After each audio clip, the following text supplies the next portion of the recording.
Hello everyone, in this video we're going to talk about inverse functions. An inverse function is the machine that undoes the work of a function, such as f of x. Or we can see it as a reverse process of a function. So let's have a look at example here. We have a function that is given y equal to 3x plus 5. If I want to reverse the whole process, what I will do is take away 5 from y, give me 3x, and then divide by 3, so x will give equals to 1/3 of y minus 5. So we say that x equals to 1/3 of y minus 5 is the inverse function. Now, function is actually better for calculating y if x is known. Inverse function is actually better for calculating x if y is known. Now let's have a look at the relationship between the function and the inverse functions. For the original function, x is the domain of the function. So all possible values of x refers to the domain of the function, and all possible values of y refers to a range of function.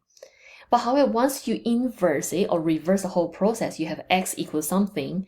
So for the output of the inverse function, which is x, is the range of the inverse function, and y is the domain of the inverse function. And from here, we can actually create a relationship. We can say that the domain of the function is actually same as the range of the inverse function, and the range of the function is actually same as domain of the inverse function. If we want to put both function and the inverse function on the same Cartesian plane, now we have a problem. The reason I want to actually put them on the same Cartesian plane is so that I can actually see the relationship between them graphically. Now, having different independent variables is not really helpful.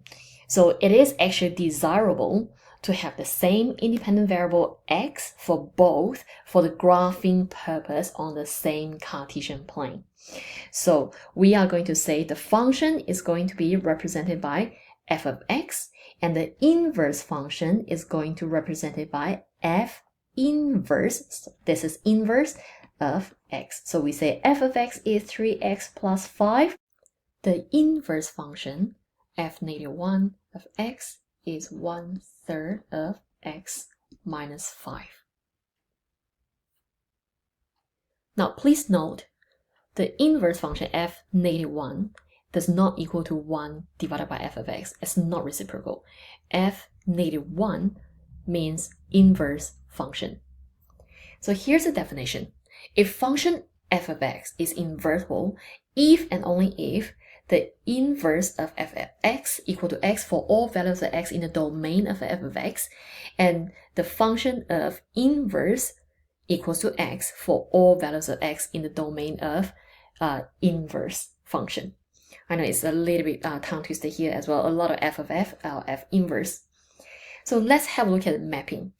If I map a to b, we say this is represented by function f. The reverse process mapping b to a, we call a inverse function. So if function f of x is invertible, then f of a equals to b means that the inverse, f inverse of b is a. Now let's have a look at this question here. Find the inverse function of f of x equals to 2x. How do you do that? So firstly, we're going to replace f of x with y. So we say y equals to 2x, and we're going to do reverse process to find what x is. So x equals to divide by 2, so half y. Step 2 is replacing the x with the inverse function notation. So replace the x with inverse function equals to replace the y with x. Let's have a look at question B. We have f of x equal to x cubed. We're going to actually do the same thing. Step 1, we're going to replace f of x with y, so y equals to x cubed. And undo it so that we can get what x is, so x equals to cube root of y. Step 2, replace the x with inverse function notation and replace the y with x. Now, this is how you get the inverse function. Now, how do you confirm that the inverse of f of x equal to x is the f of inverse equals to half x? You can check it by using the definition before. So firstly, you need to check f inverse of f of x. Does it actually give you x? So let's check.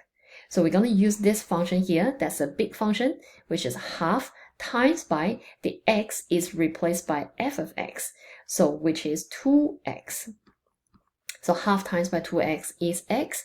And let's have a look at the second condition, which is f of inverse. So because the big function is f, so I'm going back to the original function, which is 2x. So that means 2 times by f inverse of x. So that is 2 times by half x.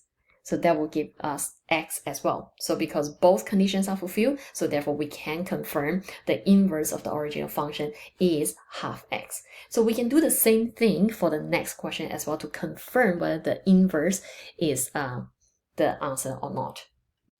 Question 2. Is f of x invertible for this case? Now I'm going to use a very simple way to check whether this is invertible or not. So let's consider x equals to 1. So f of 1 equals to 2 times by 1 minus 3. So that will give us negative 1. And let x equals to negative 1. So f of negative 1 equals to 2 times by negative 1 squared minus 3. And again, that will give us negative 1. So I have input of 1 and input of negative 1. Both will give me the same output of negative 1. If I say I want to inverse the whole process, if the inverse actually exists, then my question is, which one does it return to? Is it returning to 1 or is it returning to negative 1? Because I have no idea for this case which one can be returned to, so I can't say this is invertible, so there's no inverse. So if a function has one output for two different inputs, then it's not invertible. What does that mean? That means the original function f of x must have 1-to-1 mapping. So we are going to use the horizontal line test to help us to check whether that is the function is invertible or not. So let's have a look at example here. I have a quadratic function. If I use horizontal line test, that means I'm going to draw the horizontal line that's actually across the function, and you realize it has two inputs for one output. So you have two intersection points. So therefore, this function is not invertible. But what if I have another function, looks like this, and I'm going to draw the horizontal line. I can try to draw a few horizontal lines. Each horizontal line will give me one intersection point. So what that means is this is 1-to-1 function, and it means one input will give us one output. So therefore, this function is invertible. Now let's see how are the graphs of the function and the graphs of the inverse functions are related. Now here I give you a coordinate that is on the function. And you know the inverse function, the input and the output is actually reversed.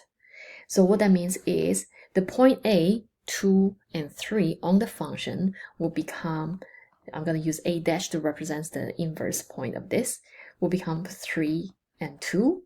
And for point B on the inverse function will become 1, negative 4. So now let's plot the inverse function's coordinates.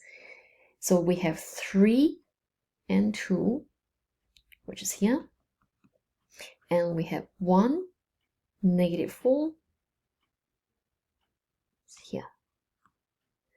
If you look carefully, these two sets of dots, in fact, is symmetrical to this straight line, which is y equals to x. Now, this is the special things about the graphs of the function and the inverse function. They are symmetrical with respect to y equals to x. Now, let's have a look at a few other examples. So you can look at here. You have f of x is 2x, and the inverse function of that is half x. If you graph it, clearly it shows that two straight lines are symmetrical with respect to y equal to x, which is the green line. And you can see on the right hand side as well, you have y equals to x cubed, and the inverse of that is cube root of x, and both graphs are actually symmetrical with respect to y equals to x.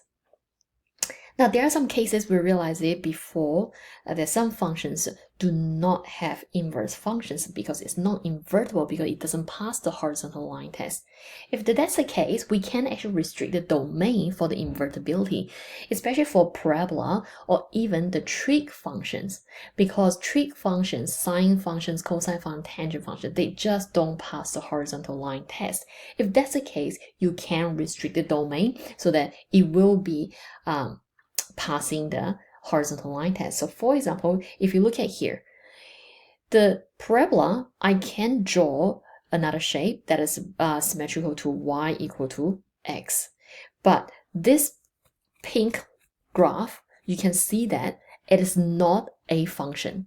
If you want to say inverse function, then it has to pass the function test. For the equation to be a function, it has to pass a vertical line test here. So if I draw the vertical line, you have two intersection points. Therefore, I can't say y equals the square root of x is actually a technically this is positive and negative square root of x, so therefore this is not a function. However, if I restrict the domain, I say that for the domain is actually starting from 0 and go above, and that will give me this part only right hand side, so you only have this black color curve here, and that definitely passes the horizontal line test, and therefore there is an inverse, and the inverse is a function. So often you can restrict in the domain to create invertible function.